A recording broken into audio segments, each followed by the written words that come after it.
You have faced so many tough times in your life. Disappointments, hurts, and rejections. You know them well. You have been lied to.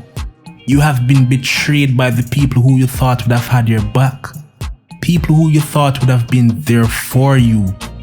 People who are supposed to be your friends, your family. You have helped and cared about so many people. You were their rock in their hard times. You became a shoulder for them to lean on. Sometimes these are the same people who end up causing you the most pain. You have given so much of your time and energy to people who simply did not appreciate it. Sometimes it can be so difficult to tell the difference between fake and real because people are experts at pretending. Who can you really trust? People sometimes see you smiling, but they have no clue as to the amount of pain you have to be carrying on the inside. Whatever situation you're going through right now, don't give up on yourself.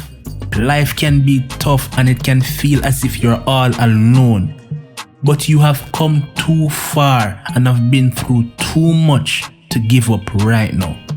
Life is about sowing and reaping. The wicked seeds that your enemies have sown, they will eventually have to reap. They don't want to see you make it in life. They don't want to see you happy. But they cannot stop your destiny. They cannot stop you from becoming the person you were created to be. Those who looked down upon you and rejected you will one day become the same ones who will end up recommending you. They will end up becoming the same ones to be bragging to everyone that they know you personally.